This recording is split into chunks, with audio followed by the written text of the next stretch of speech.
지난 시간에는 동일한 본문으로 우리가 이 마지막 삶을 어떻게 아름답게 살고 이것을 또 어떻게 물려줄 수 있는 그런 사람이 될 것인가, 그런 신앙인의 삶을 살아갈 것인가에 대해서 말씀을 드렸습니다. 크게는 우리가 오늘 하나님의 말씀대로 순종하며 살아가는 이런 삶인데, 뭉뚱그려서 쭉 살펴보았을 때 여호수아가 그 마지막에 죽음 앞에서 이제 이스라엘 사랑하는 자들에게 하나님을 섬기고 하나님 떠나지 말 것을 신신당부하고 떠나게 됩니다. 그런데 나중에 보면은 이 언약을 체결하고 이렇게 할 때 보면은 너희들이 정령 여호와를 온전히 섬기지 못하게 된다라는 것을 강력하게 말하고, 이제 여호수아는 한 시대에 쓰임을 받고 이제 천국으로 떠나게 됩니다. 그런 세대를 보면서 여호수아의 마음은 어땠을까 하면서 이 고별 설교를 이제 비유하면서 제가 여름에 아름다웠던 풍성했던 그런 것들을 봄에 새싹 기우는 것을 말하면서 가을의 아름다움을 말했습니다. 여러분, 가을의 아름다움이 잠깐이지만은 시즌은 우리나라에서는 그 4개의 시즌, 포시즌이라고 합니다. 그렇게 4개의 시즌이 지나가면서 가장 아름다운 시절이 어떤 것이냐라고 말하는 때 사람들마다 다 다르게 보지만은, 그래도 생명이 돋는 또 솟아나는 이런 것들을 보고 장엄한 이런 생명력을 보면서 봄이 아름답다, 또 여름의 풍성한 그 장마, 불볕 더위에도 견뎌내는 이런 풍성함에 대한 것들을 또 좋아하는 사람이 있는가 하면은 가을의 그 아름다운 자태를 보고 그렇게 또 가을이 좋다고 합니다. 겨울에 평안하고 또 하얀 눈이 오고 이런 것들을 보면서 춥지만은 이런 것들을 하나님이 또 겨울을 통해서 봄의 새 생명을 기다리게 하고 또 이런 것들을 좋아하면서 겨울을 좋아하는 사람이 또 있습니다. 이렇든 저렇든 그 개인의 성향이지만은 우리 인생을 비유할 때 그냥 가을의 풍성함으로 겨울의 평안한 천국에 들어가는 삶이 겨울이라고 보면은, 우리의 마지막 이제 재림의 때도 겨울로 이제 비유해서 본다면은 가을의 삶이 어떤 삶이 되었는지에 대해서 여러분의 봄과 여름의 그 삶의 이 그 방향이라고 할까, 질이 가을의 아름다움을 좌우한다는 사실을 제가 말씀을 드렸습니다. 여러분이 이제 오늘 이제 마지막이다 생각하고 여러분이 가장 사랑하는 사람들에게 들려주고 싶은 말이 어떤 말인지에 대해서 좀 생각해 보라고 말씀을 드렸습니다. 그렇게 한 주간 한번 생각해 보았습니까? 젊은 나이라고 생각 안 하고 그렇게 하는 것이 아니라, 이 말씀은 누구에게나 우리에게 적용되는 말씀입니다. 오늘 이 말씀은 저 김 집사가 박 근사가 들어야 되는 이런 말이 아니라 동일하게 너와 내가 다 들어야 될 하나님의 백성들의 주어지는 말씀입니다. 그래서 오늘 이 말씀을 구체적으로 여호수아가 기본적인 것, 그들이 지나왔던 삶에서 있었던 것들을 이제 배경을 말하면서 당부합니다. 그러니까 고백설과 유언입니다. 그런 유언을 남기는 시점에서 여호수아가 이스라엘 땅에서 당부했는데, 특히 지도자들이 이것을 잘 살피고 가르치고 인도하고 그들에게 또 그 잘못된 길을 책망하고 또 이끌어줘야 될 책임이 있기 때문에 지도자들을 불러서 말을 했습니다. 그 가운데 오늘 이제 삶의 원리라는 것을 이제 말씀했다면, 오늘은 적용점에서 좀 살펴보려고 합니다. 그래서 6절부터 끊어서 말씀을 16절까지를 읽었습니다. 우리가 이 말씀을 볼 때 해석하는 각도는 여러 가지 다르게 적용이 될 수 있고 또 볼 수도 있습니다. 그래서 오늘 우리가 6절에서부터 10절까지 보게 되면은 좀 반복적으로 말씀하고 있는 내용이 없지 않아 있습니다. 네, 이 6절에서 10절에 있는 이 말씀을 보면은 우리의 삶에서 적극적으로 행해야 될 것과 좀 소극적으로 해야 될 그런 것들에 대해서 있습니다. 적극적, 소극적 이렇게 말하니까 좀 우리가 어려울 수도 있는데, 반드시 성도라면, 그러니까 하나님의 백성이라면 해야 될 일들을 적극적인 일이라고 보시면 되고요. 그 가운데 하나님의 백성이 반드시 하나님을 향해서 해야 될 일이 적극적이라면 하나님이 아닌 내 삶에서 다른 것을 하는 것, 그러니까 하나님 외에 다른 것들은 소극적인 삶이라고 그렇게 보시면 됩니다. 무슨 말 이해가죠? 하나님께서 오늘 말씀하실 때에 여호수아가 뭐라고 말하고 있어요? 당부하는 첫 번째 당부가 모세가 너에게 준 것, 모세가 기록한 율법에 대해서 너희가 항상 곁에 두고 읽으면서 이 말씀을 따라 준행하라고 그렇게 말합니다. 그냥 단순하게 지키는 것이 아니라 좌로나 우로나 이 요즘 성경에는 좀 거꾸로 돼가지고 항상 입에 옳은 게 붙어가지고 그렇습니다. 항상 좌로나 우로나 치우치지 않는 그런 삶을 살아가는 겁니다.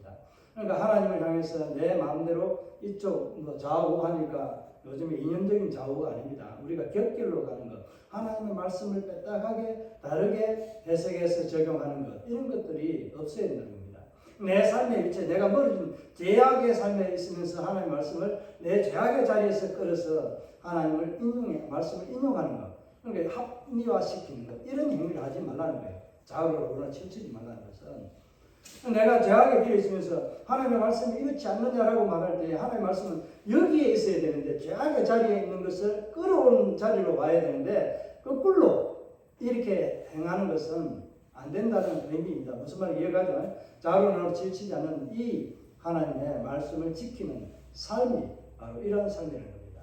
하나님의 말씀은 언제나 그 자리에 있고 항상 우리가 옳은 거 그런 거 할 때 말한다면 항상 옳은 자리에 서 있는 게 하나님의 말씀입니다.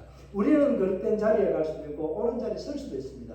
그러나 옳은 자리에 서지 않고 그릇된 자리에서 잘못된 자리에 서서 내가 하나님의 말씀을 여기에서 이 삶의 자리에 갖다가 두고 적용하는 것이 아니라 항상 옳은 자리에 있는 하나님의 말씀을 내가 그 말씀을 따라서 돌아와야 되는 거예요.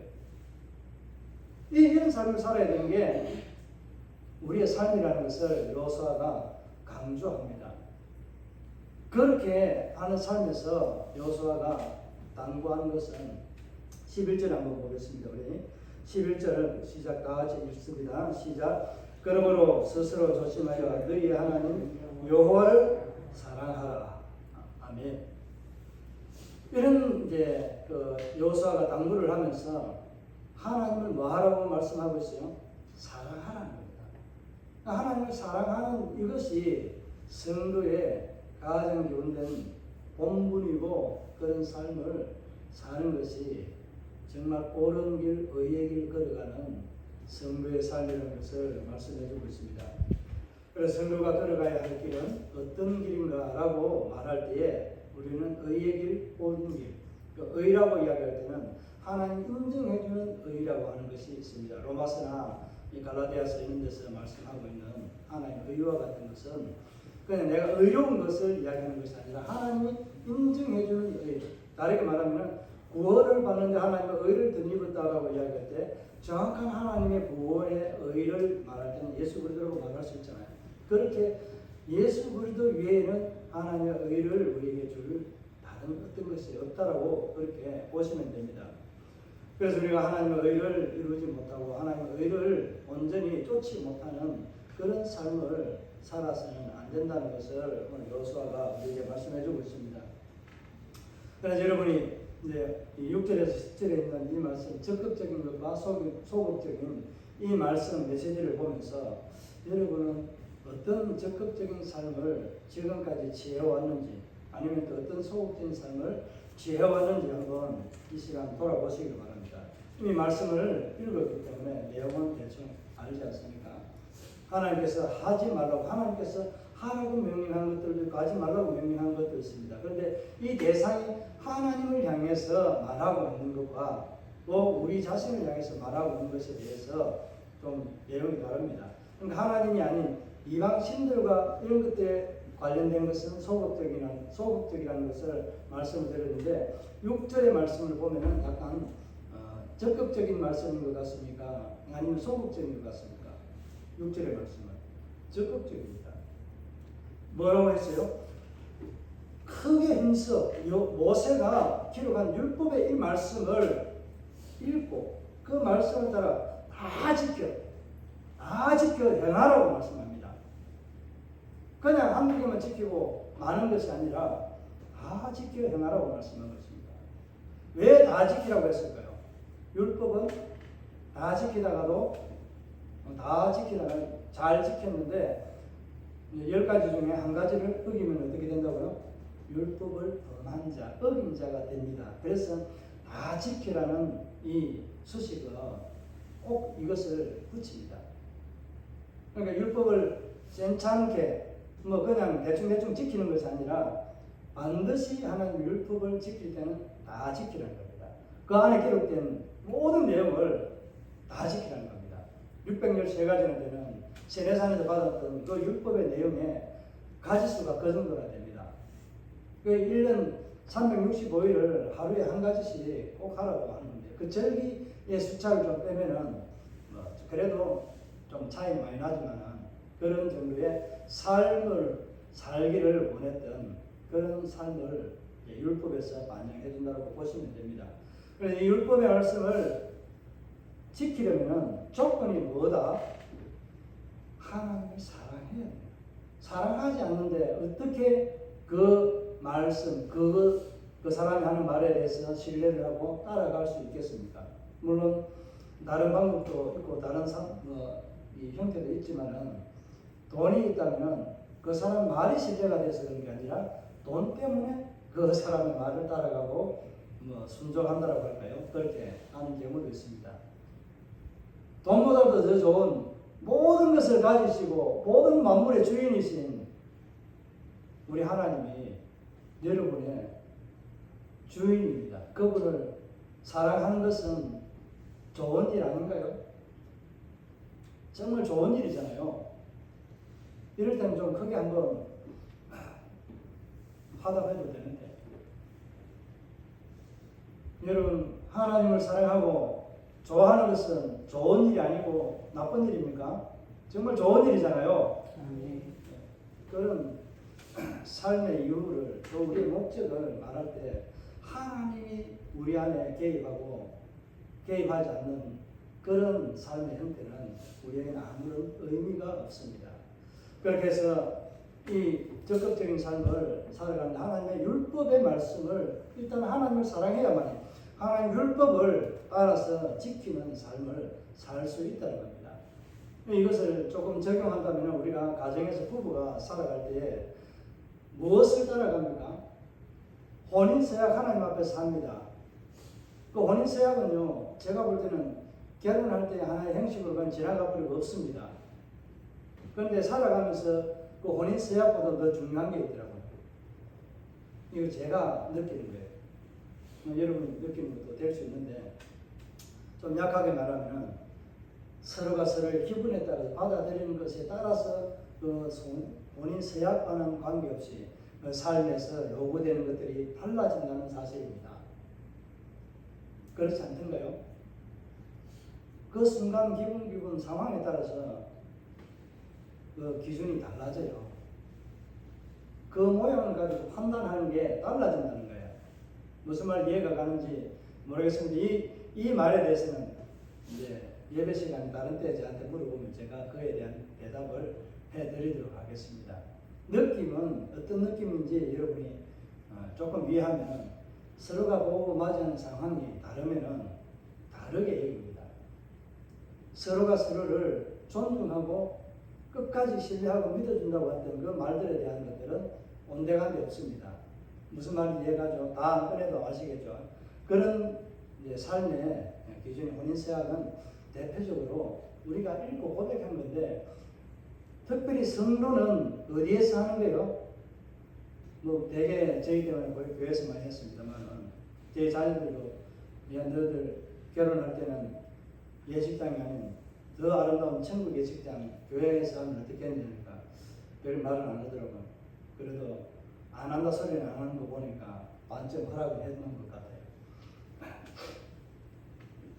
하나님 앞에서라고 하는 성경책에 말씀이 담긴 율법에 따라서 율법에 기록된 대로 내가 하나님의 사랑을 잊고 하나님 사랑하는 것처럼 나도 내 남편, 내 아내를 사랑하겠습니다라는 고백을 성경책 위에서 합니다. 미국의 대통령은요, 모두가 다 성경책 위에 손을 얹고 대통령 서약식을 합니다. 유일하게 안 한 사람이 한 사람이 있습니다. 그 사람 여러분 찾아보시기 바랍니다. 대통령 가운데 모든 취임식에 법관으로 취임해도 반드시 성경책에 손을 얹고 서약을 하고 명세를 합니다. 그 안 하는 사람이 이번에 나왔다가 떨어진 사람이 있습니다. 그 사람이 안 했습니다. 하나님을 부정합니다. 그게 중요하고 안 중요한 것이 아니라 이와 같이 우리는 성경에 있는 이 성경책을 그냥 어떤 의미로 생각 좀 가대 포장한다면 그 신격과 동일한, 그러니까 신과 같은 하나님과 같은 그런 위치에 나와두고 이것을 대하잖아요. 그런데 여러분 성경책을 어떻게 합니까? 평상시에는 툭집을 던지고 그냥 어디 저 구석에 처박아놨다가 주일날 또 가지고 오고 후딱 먼지 묻어도 훅 하고 탁 틀어서 가지고 온다, 이런 말들이 있잖아요. 그런 표현이 있을 정도로 우리의 삶이 좀 다르다는 이면적인 어떤 양면 모순성이 있다는 것을 제가 말씀을 드리는 거예요. 이해가 가시죠? 하나님 사랑하지 않으면 그 율법에 기록된 말씀을 지켜야 될 의무도 없고 또 그래야 될 책임감이라는 것들도 느끼지 못합니다. 그래서 첫 번째 우리의 삶을 하나님 앞에 하나님을 사랑하는 이 마음을 가지는 것이 가장 중요하다는 것을 말씀을 드렸고 이것을 강조합니다. 그래서 하나님을 사랑하는 자가 6절에 있는 말씀처럼 모세가 기록한 이 모세에 기록된 율법, 이 모세오경에 기록된 율법의 말씀들을 다 지켜 행하는데 우리는 내 삶에 내 생각에서 여기저기 끼워 맞춰서 이렇게 지키는 삶이 아니라, 말씀이 아니라 온전히 기록된 그 말씀 그대로 지키는 것이 중요하다는 것을 말씀하고 있습니다. 이것은 약간 적극적인 삶이라고 말씀을 드렸습니다. 그러면 또 이제 7절을 한번 또 우리 읽어볼까요? 7절입니다. 시작. 너희 중에 남아있는 이 민족들 중에 들어가지 말라. 그들의 신들의 이름을 부르지 말라. 그것들을 가리켜 맹세하지 말라. 또 그것을 섬겨서 그것들에게 절하지 말라. 이것은 어떤 삶인 것 같습니까? 하나님이 대상이 하나님이 아닌 것은 약간 소극적이라는 거 이렇게 말씀드렸잖아요. 이건 어떻게 보면은 적극적인 것이도 될 수도 있지만 소극적인 겁니다. 하나님이 대상이 아니고 이방 신들과 그들이 가지고 있는 생활의 풍습이나 이런 것에 닿지 말고 따라가지 말라는 것을 말하고 있습니다.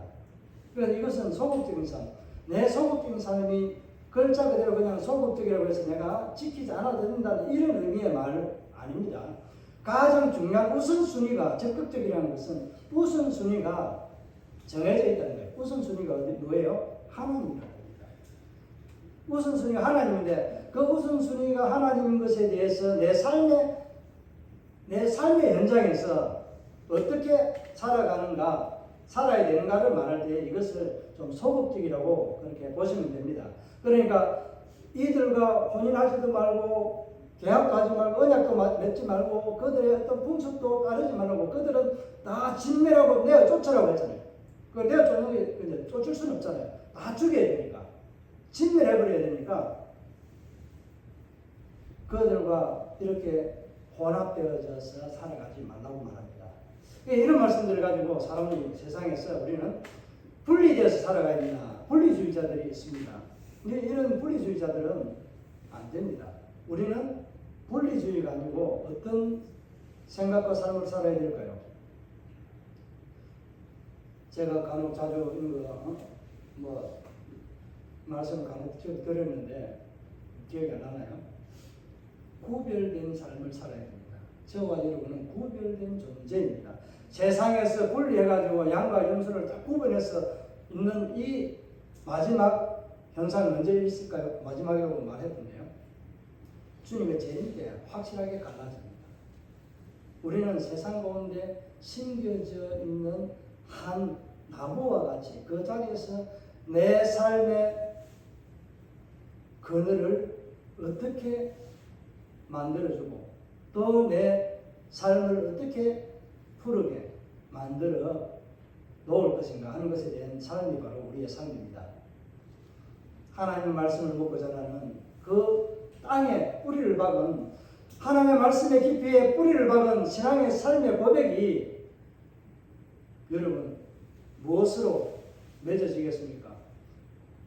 빨대가 세상 것 빨아먹고 하나님의 말씀을 빨아먹고 하는 두 갈래의 빨대가 있습니까? 두 갈래의 양분이 있습니까? 이런 삶은 우리가 살아서는 안 된다라고 그렇게 말합니다. 그래서 적극적인 삶도 중요하지만 소극적인 삶에서는 내 삶의 질의 방향이 달라진다는 것을 아셔야 됩니다. 이 말씀을 나중에 이제 13절 이후로 보면은 14절, 15, 16절에 보면은 두 번이나 강조합니다. 13절의 말미에서도 강조하지만은 또 뒤에서 또 강조 또 합니다. 16절에서. 미리 말씀드리면은 내가 이런 삶을 그들과 통혼하고 결혼하고 언약하고 이렇게 그 세상에 젖어 살 때에는 어떻게 된다? 내가 그 땅에서 속히 멸하리라. 멸망하고 사라진다는 겁니다. 그 말씀이 이루어졌을까요? 안 이루어졌을까요? 결론적으로 보면 이루어졌습니다. 바벨론 포로 때에 흩어지고 또 돌아와서 또 사는 척 했지만 안 되었습니다. 제대로. 그러다 디도 장군이 와서 예루살렘에 생겨 있는 모든 것들을 다 파괴시켜버리고 성전이 없는데 예배를 어디 드려요? 못 드립니다. 그래서 이들은 또 흩어집니다. 우리나라가 독립했던 그 시기에 다시 이들도 시온이를 해서 돌아와서 그들이 하나님을 섬기겠다고 이스라엘이라는 나라를 새롭게 회복하게 됩니다. 이게 이스라엘 회복은 아닙니다. 아직 이스라엘 회복은 아직 멀고도 멀었습니다. 얼마나 남은지는 모르지만 마지막 대환란 때가 그 이스라엘의 온전한 회복이 이루어지는 때라고 그렇게 말씀하고 있습니다. 말씀대로 살면은 하나님 복을 받지만은 말씀대로 살지 않고 소극적인 삶을 내 마음대로 그냥 정말 적극적인 삶과 같은 무게를 두고 살지 않냐면은 하나님은 그 사랑하는 백성들을 어떻게 해버렸어요? 약 2000년간의 세월 동안에 그들을 인도하지 않고 그 말씀이 희귀하여 사무엘 때처럼 그런 상황으로 하나님이 그들을 버려둡니다. 완전히 유기했다는 말씀은 아닙니다. 이와 같이 하나님의 은혜를 누리고 살아갈 수 있는 조건을 내가 스스로 포기하는 것은 소극적인 삶에서 그것이 거의 결정된다고 보시면 됩니다. 적극적인 삶은 내가 하나님 나라에 복을 받겠다고 원서를 내는 것이라면 소극적인 삶은 내 삶의 현장에서 내가 살아가는 이것은 내 이력서에 기록될 하나의 뭐라고 말할까요? 그냥 자격과 같은 이력이라고 할까요? 이런 것들이 나중에 하나님의 복을 받고 못 받고 누리고 못 누리고에 대한 결정적인 기준점이 된다는 사실을 오늘 여호수아가 그렇게 말하고 있습니다. 자, 8절을 또 한번 읽겠습니다. 8절입니다. 시작. 오직 너희 하나님 여호와께 가까이 하기를 오늘까지 행한 것 같이 하라. 아멘.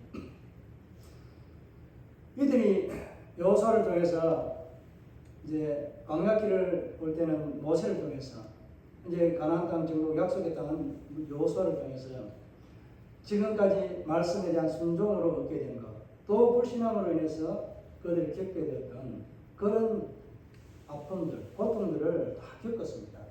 그래서 오늘 이 여호수아가 이들에게 당부하는 것은 하나님을 뭐 하라고 하는 겁니까?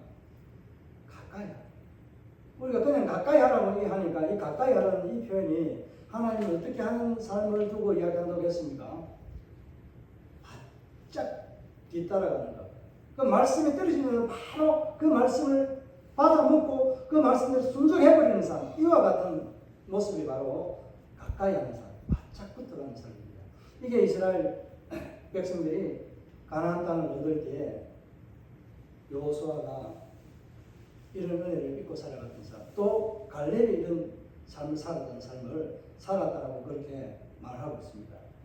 그리고 동편 두 지파 반지파가 그렇게 살았던 삶이라고 말할 수 있습니다.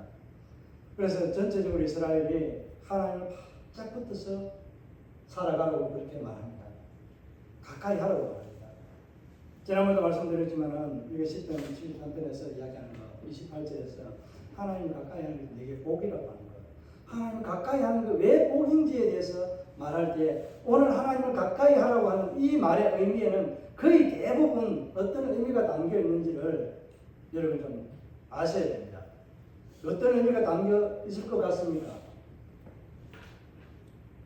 그냥 단순하게 하나님을 가까이 하면 뭐 좋다 이런 의미가 아니라 언약적인 예배적인 요소에 이 단어가 이 의미가 있습니다. 그러니까 하나님 가까이 한다는 말은 다르게 말하면 뭐예요? 언약적이고 이런 예배적인 요소가 있다면 예배자의 삶으로 하나님을 가까이 말씀을 듣고 따라가라는 겁니다. 평상시에도 여러분 삶의 현장에 매일매일 삶이 그와 같이 살아가라고 그렇게 말하고 있습니다. 그러면 여러분이 지금 오늘 이제 이 8절까지 이 말씀, 그러니까 11절 하나님 사랑하는 것을 읽었지만은 이 말씀을 생각할 때 내가 내 삶에서 가장 우선시 되어야 될 삶은 어떤 것일까요? 한번 여러분이 답해 보시고 한번 이 말씀대로 실행 한번 해보시기 바랍니다.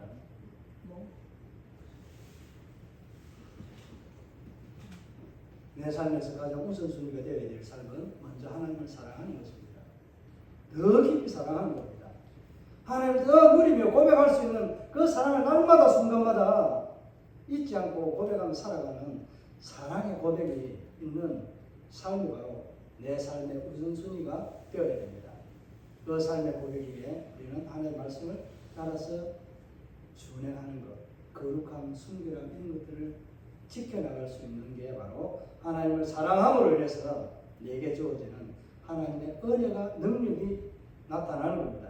내가 하는 것이 아니에요. 내가 그런 삶을 살겠다고 했을 때 전적으로 모든 것을 이끌어 주시는 것은 하나님이 행하신다는 것을 오늘 지난번에 읽었지만 5절에까지 있는 말씀, 하나님이 전쟁이나 모든 것에 있어서 행하시고 결정하고 주시고 싸우고 하시는 모든 결정과 행하시는 분은 하나님 손에 달려있다는 겁니다. 그러니까 하나님의 손에 달려있는 것을 내가 함께 하면서 예배하면서 누리고 또 내 삶의 현장에서 예배자의 삶을 살아갈 때 그때 이것을 은혜를 또한 누리게 된다는 것을 말씀하고 있습니다. 그래서 오늘 이 말씀에 대한 삶의 적용을 우리가 할 때 성도가 걸어가야 할 믿음의 길이라는 것은 어떤 것인가 라는 것을 말할 때 첫 번째 하나님을 사랑하고 그 계명을 지키는 삶이 바로 첫 번째 삶의 길이라는 것을 말씀하고 있습니다.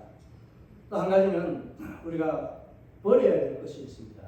삶의 길에 믿음의 길에서 버려야 될 것은 소극적인 삶에서 나타나는 그 삶에서 아니라는 생각들 이런 것들을 다 버리고 우리가 하나님의 말씀을 따라 살아가는 삶을 살아야 됩니다. 다르게 말하면 오늘 9절에 있는 말씀을 보고 또 말씀 좀 맺으려 합니다. 9절 다 같이 한번 읽겠습니다. 이는 여호와께서 강대한 나라들을 너희 앞에서 쫓아내셨으므로 오늘까지 너희에게 맞선 자가 하나도 없었느니라. 아멘. 이 말씀 이해가 가시죠? 여호수아가 너를 대하여 이스라엘을 대하여서 맞설 자가 하나도 없다라고 하는 것. 하나님 말씀에 순종할 때에 하나님 앞에서라는 삶으로 말할 수 있잖아요. 다르게 말하면 하나님 앞에서라는 말을 호람데오라고 말합니다.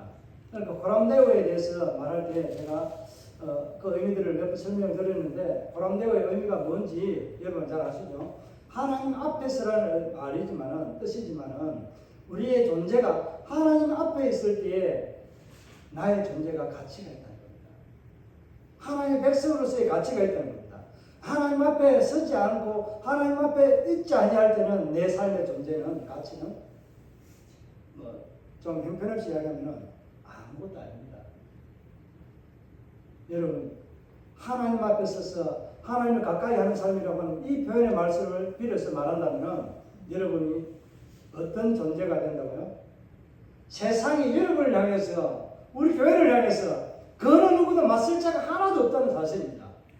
왜? 하나님이 앞서 싸우시고 전쟁에서 모든 전쟁의 장수이기 때문에 이 세상 모든 만물의 주인이시기 때문에 당신의 자녀를 고통당하는 것을 두고 볼 수 없는 사랑 많으시는 하나님이시기 때문에 그렇습니다. 오늘 우리는 이런 삶을 살아가는 삶에서 우리 두 번째 믿음의 길에 서야 될 것은 하나님 앞에 서라는 것입니다. 세상 거 내 생각 다 버리고 하나님 앞에서 살아가는 그런 삶, 하나님의 존재에서 살아가는 그런 즐거움의 삶을 우리는 날마다 회복하며 살아가야 됩니다. 우리 믿음의 길에 걸어가야 될 두 가지 말씀을 드렸습니다. 이 두 가지 말씀을 생각할 때 첫 번째로 하나님 사랑하는 것이 첫 번째이고, 그 안에 포함된 것이 그 사랑하는 내 고백하는 하나님 아버지의 말씀을 순종하고 지키는 것, 따라가는 것, 가까이 하는 것, 그 안에 예배자의 삶이 포함이 되어 있다고 말씀을 드렸습니다. 9절의 말씀처럼 우리 하나님 앞에서 서서 하나님을 따라서 하나님의 인도하심을 따라갈 때 세상은 우리를 향해서 맞서지 못합니다.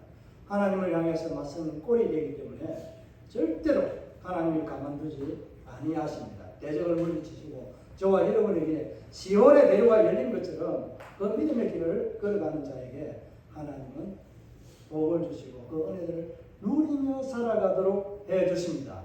그런 한 가지 꼭 기억해야 될 것은 우리가 소극적인 삶에서 하나님의 말씀을 어기고 세상과 짝하고 세상의 것에 좋아서 매여 살아간다면 오늘 말씀을 안 드려도 되겠죠. 두 번이나 강조했던 그 말씀, 속히 내가 복을 주마 약속하고 그 땅에 너희들 장부의 영원히 주겠다라고 했던 약속의 땅에서 쫓겨나고 멸망당한다, 이런 표현을 말씀하고 있습니다. 쫓겨난다는 것입니다.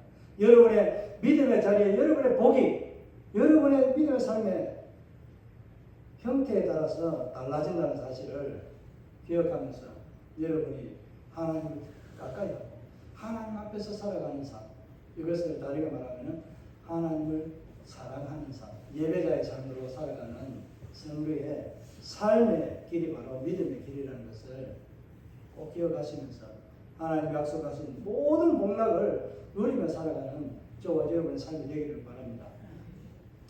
버려야 될 것은 하나님의 말씀에서 소극적으로 우리에게 행할 수 있는 것들, 하지 말라고 하는 것들 가운데 세상의 것에 대해서 여러분 욕심 가지지 마시기 바랍니다. 세상의 것 불타면 없어질 공력이 없습니다.